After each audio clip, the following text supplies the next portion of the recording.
guys, welcome to War Beauties channel. நம்மளுடைய சாதனைகள் வளர்ச்சின்னு இத பத்தி தான் நம்ம பேச போறோம். இந்த உமன்ஸ் டே ஸ்பெஷலா ஃபர்ஸ்ட் உமன் அச்சீவர்ஸ்னு சீரீஸா ரிலீஸ் பண்ண போறோம். எப்பவும் சொல்ற மாதிரி கல்பனா சாவ்லா, இந்திரா காந்தி இப்படின்னு இல்லாம first female doctor, teacher, driver, army ஆபீசர்னு டிஃப்ரெண்ட் செக்டார்ல முதல்ல அச்சீவ் பண்ண உமன்ஸோடைய ஹிஸ்டரிய பார்க்க போறோம். ஸோ உங்க சப்போர்ட் எப்பவுமே எங்களுக்கு ரொம்ப ரொம்ப முக்கியம். ஸோ வீடியோ ஃபுல்லா ஸ்கிப் பண்ணாம பாருங்க அண்ட் மறக்காம வோ பியூட்டிஸ் சேனலுக்கு சப்ஸ்கிரைப் பண்ணிருங்க. அண்ட் வாங்க இப்ப நம்ம வீடியோக்குள்ள போகலாம். முதல்ல இன்டர்நேஷனல் உமன்ஸ் டே எதுக்காக கொண்டாடப்படுதுன்னு பார்க்கலாம். 1908ல அமெரிக்கால ஆரம்பிக்கப்பட்டதுதான் இன்டர்நேஷனல் உமன்ஸ் டே. அந்த டேஸ்ல பெண்கள் சமமான சம்பளத்துக்காகவும் சமமான உரிமைகள் வேணும்னு போராடிட்டு இருந்திருக்காங்க. இது முடிவுல 1910ல கிளாரா என்றவங்க இந்த போராட்டத்தை உலக அளவுல பரப்பியிருக்காங்க. இதுக்கப்புறம் தான் இந்த மார்ச் 8 இன்டர்நேஷனல் உமன்ஸ் டேவா செலிப்ரேட் பண்ண ஸ்டார்ட் பண்ணிருக்காங்க. ஸோ உமன்ஸ் டே என்றது சமமான வாய்ப்புகள் பெற்றதுனாலையும் எல்லா துறைகளிலும் சமுதாயத்திலையும் உரிமை கிடைச்சத நினைவு கூற ஏற்படுத்தினதுதான் இந்த இன்டர்நேஷனல் உமன்ஸ் டே.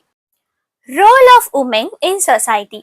பெண்கள் நம்ம நாட்டுல மிகப்பெரிய பங்களிப்புகளை செஞ்சிருக்காங்க. யாருடைய வாழ்க்கைய பார்த்தாலும் அவங்க லைஃப்ல ஒரு பெண்ணுடைய பார்ட் முக்கியமான ரோலை பிளே பண்ணும்.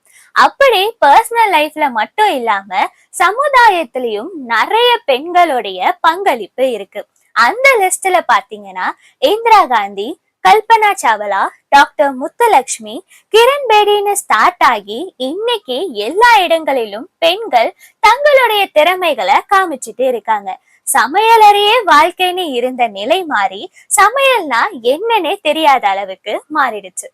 நம்ம ஃபர்ஸ்ட் உமன் அச்சீவர் சீரீஸா இந்த வீடியோல 3 பெண்களை பத்தி தான் பார்க்க போறோம். சோ வாங்க ஃபர்ஸ்ட் உமன் அச்சீவர் யாருன்னு பார்க்கலாம். First IFS officer of India. IFSனா Indian foreign service. C B Muthamma. இவங்க ஜனவரி 1924ல கூர்க்ல பிறந்தவங்க. இவங்களுடைய அப்பா ஃபாரஸ்ட் ஆபீசரா ஒர்க் பண்ணவங்க. சிபி முத்தம்மாக்கு 9 வயசா இருக்கும் போதே அவங்க அப்பா இறந்து போயிடுறாங்க. அவங்க அம்மா ரொம்பவே கஷ்டப்பட்டு தன்னுடைய 4 பிள்ளைகளையும் நல்லா படிக்க வைக்கிறாங்க. CB Muthamma Chennai women's Christian காலேஜ்ல UG படிச்சு ட்ரிபிள் கோல்டு மெடலும் வாங்குறாங்க. தென் அவங்க பிரசிடென்சி காலேஜ்ல MA இங்கிலீஷ் லிட்ரேச்சரும் கம்ப்ளீட் பண்றாங்க. சிபி முத்தம்மா தான் முதல் பெண்ணா UPSC எக்ஸாம ஃபர்ஸ்ட் அட்டம்ப்லயே கிளியர் பண்ணி இந்தியன் சிவில் சர்வீஸ் டிபார்ட்மெண்ட்ல முதல் பெண்ணா ஜாயின் பண்றாங்க. அந்த ஜெனரேஷன்ல சிவில் சர்வீஸ்ல ஜெண்டர் டிஸ்கிரிமினேஷன் நிறையவே இருந்துச்சு. அதாவது ஆணுக்கும் பெண்ணுக்குமான சம உரிமைகள் கொடுக்கப்படாம இருந்துச்சு. அந்த எல்லா டிஸ்கிரிமினேஷனையும் உடைச்சு பெண்களுக்கு ஒரு பெரிய இன்ஸ்பிரேஷனா இருக்காங்க. அது மட்டும் இல்லாம சிபி முத்தம்மாவை இந்தியன் அம்பாசிடரா நெதர்லாண்ட்லயும் அப்பாயிண்ட் பண்றாங்க. சிபி முத்தம்மா சிவில்ல ஜெண்டர் டிஸ்கிரிமினேஷன்ல ஒரு மிகப்பெரிய மாற்றத்தையே கொண்டு வந்திருக்காங்க. சிபி முத்தம்மாக்கு ஃபாரின் செக்ரட்டரி கிரேட் 1 ப்ரமோஷன் கிடைக்காம இருந்துச்சு. அப்போ இதை எதிர்த்து அவங்க சுப்ரீம் கோர்ட்ல கேஸும் போடுறாங்க. அது மட்டும் இல்லாம சிவில் சர்வீஸ்ல இருக்கிற பெண்கள் மேரேஜ் பண்ணிக்கிறதுக்கு முன்னாடி கவர்மெண்ட்ட பெர்மிஷன் வாங்கிட்டு தான் பண்ணணும்னு ரூலும் இருந்துச்சு. இதையெல்லாம் எதிர்த்து சிவில் சர்வீஸ்ல இருக்கிற பெண்கள் மேரேஜ் பண்ணிக்கலாம்னு அண்ட் பெண்களுக்கான ப்ரொமோஷன்ல சம உரிமைகள் கொடுக்க சிபி முத்தம்மாவும் தான் காரணம்.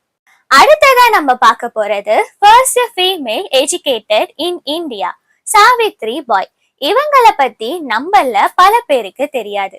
இவங்களை பத்தி யாரும் நமக்கு சொல்லி கொடுத்திருக்கவும் மாட்டாங்க. இவங்க தான் இந்தியாலேயே ஃபர்ஸ்ட் ஃபீமேல் எஜுகேட்டட் உமன், அதாவது இந்தியாலேயே முதல்ல படித்த பெண்மணி. அது மட்டும் இல்லாம இவங்க தான் முதல் பெண் ஆசிரியர் அண்ட் இவங்க தான் பெண்களுக்கான ஸ்கூலும் ஆரம்பிச்சவங்க. இவங்க 1831ல மகாராஷ்டிரால பிறந்தவங்க. இவங்களுடைய லைஃப்ல இவங்க ஹஸ்பண்ட் ஒரு முக்கியமான பர்சன்.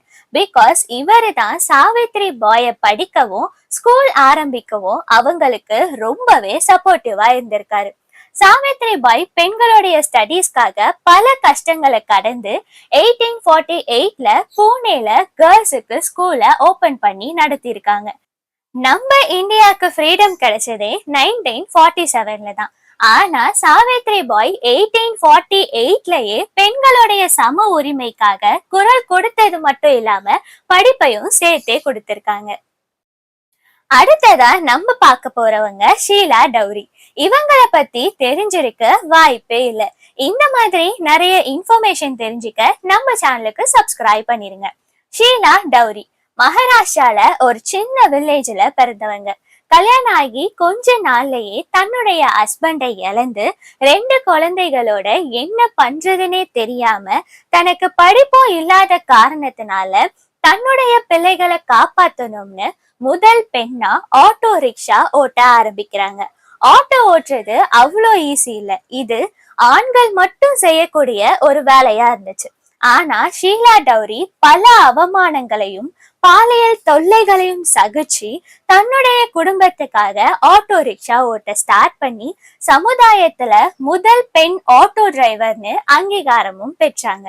எதுக்காக பெண்கள் தினத்தை மட்டும் இவ்வளவு சிறப்பா கொண்டாடுறாங்கன்னு நிறைய பேர் யோசிச்சிருப்பீங்க. ஆண்களுக்கான உரிமைகள் எல்லாமே அவங்க கேட்காமலேயே அவங்களுக்கு இந்த சமுதாயம் கொடுத்துச்சு. ஆனா பெண்கள் ஒவ்வொரு உரிமைகளையும் கேட்டு கேட்டு போராடி கஷ்டப்பட்டு பெற்றிருக்காங்க. அதனாலதான் உமன்ஸ் டேவை செலிப்ரேட் பண்ணிட்டு இருக்கோம். எல்லா பெண்களுடைய வெற்றிக்கு பின்னாடியும் கண்டிப்பா பெண்களுடைய உணர்வுகளை மதிக்கிற ஆண்கள் கண்டிப்பா இருப்பாங்க. ஓகே கைஸ், இந்த வீடியோ உங்களுக்கு பிடிச்சிருக்கும்னு நினைக்கிறேன். இன்னைக்கு நம்ம பார்த்த சிபி முத்தம்மா, சாவித்ரி பாய் அண்ட் ஷீலா டவுரி மாதிரியான நிறைய முதல் பெண் சாதனையாளர்களை பத்தி தெரிஞ்சுக்க நம்ம சேனலுக்கு சப்ஸ்கிரைப் பண்ணிருங்க. இந்த வீடியோக்கு உங்களுடைய சப்போர்ட்டை தெரிவிக்க லைக்கை போட்டு தெரிவிச்சிருங்க. அண்ட் உங்களுக்கு பிடிச்ச அண்ட் இன்ஸ்பிரேஷனான உமன் யாருன்னு கமெண்ட் செக்ஷன்ல சொல்லுங்க. எல்லாருக்கும் ஹாப்பி உமன்ஸ் டே. நெக்ஸ்ட் வீடியோல பார்ப்போம். பாய்.